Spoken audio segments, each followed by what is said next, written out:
Loop diuretics are medications that increase urine output by acting on the loop of Henle, found in nephrons or the functional unit of the kidneys. The loop of Henle consists of the descending and thick ascending limbs, and is mainly responsible for sodium chloride and water reabsorption. Sodium chloride or salt is transported from the thick ascending limb to the medullary interstitium through a cotransporter, creating a highly concentrated and salty environment. This salty environment in the medullary interstitium then allows water to passively diffuse, moving along its concentration gradient from the descending limb of the loop of Henle, where the solute is less concentrated, and into the medullary interstitium, where the solute is more concentrated. From here, water and sodium chloride are reabsorbed into the bloodstream.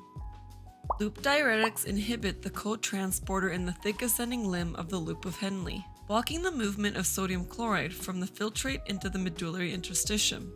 This results in a less salty environment, which in turn reduces the passive diffusion of water from the descending limb of the loop of Henle. As a result, less water and sodium chloride is reabsorbed, and more water is eliminated from the body as urine, reducing blood volume. The most commonly used loop diuretic is furosemide, or Lasix. Less commonly used loop diuretics include torsemide, bumetanide, and ethacrynic acid.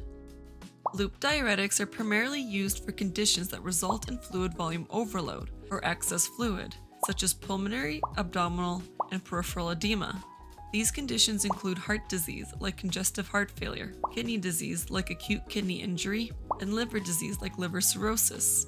They are also the preferred medication in emergencies that require large fluid mobilization due to their rapid onset when given intravenously. In some cases, loop diuretics can also be helpful to treat hypertension by reducing blood volume, and thus blood pressure. And finally, loop diuretics can be used to flush out certain electrolytes that can build up in the blood, such as calcium and potassium. Adverse effects of loop diuretics are mainly fluid and electrolyte imbalances.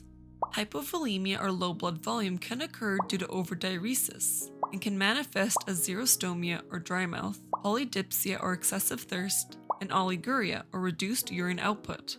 Hypovolemia may also cause hypotension, manifesting as lightheadedness, dizziness, syncope, and postural hypotension. If hypovolemia or hypotension are suspected, the MRP should be notified immediately. The dose may need to be adjusted or discontinued. Loop diuretics can also cause electrolyte imbalances, such as hypokalemia, hyponatremia, hypomagnesemia, hypochloremia, and metabolic alkalosis. The most important of these imbalances to remember is hypokalemia, or a low serum potassium, typically less than 3.5 milliequivalents per liter, as it can cause life-threatening arrhythmias. Potassium-sparing diuretics may be prescribed with loop diuretics to prevent hypokalemia. However, if hypokalemia does occur, it is generally treated with potassium supplementation. Other adverse effects of loop diuretics include hyperuricemia, which can lead to gouty attacks in predisposed individuals, characterized by joint tenderness and swelling. Ototoxicity, or a toxic effect on the ears that can lead to hearing impairment, is another potential adverse effect. This adverse effect is generally temporary, resolving with discontinuation. However, the risk of ototoxicity is increased when other ototoxic drugs, such as aminoglycoside antibiotics like gentamicin, are used simultaneously. And finally, loop diuretics can cause hyperglycemia due to inhibited insulin release. So diligent blood sugar monitoring is especially important for those with diabetes. Loop diuretics are contraindicated with anuria or absence of urine production, and severe electrolyte depletion. And finally, some special considerations regarding loop diuretics. Loop diuretics should be avoided before bedtime to prevent nocturia, or the need to urinate during the night. Some loop diuretics, such as furosemide, contain a sulfa moiety, which in rare cases can cause a cross-reactivity reaction in individuals with a sulfa allergy.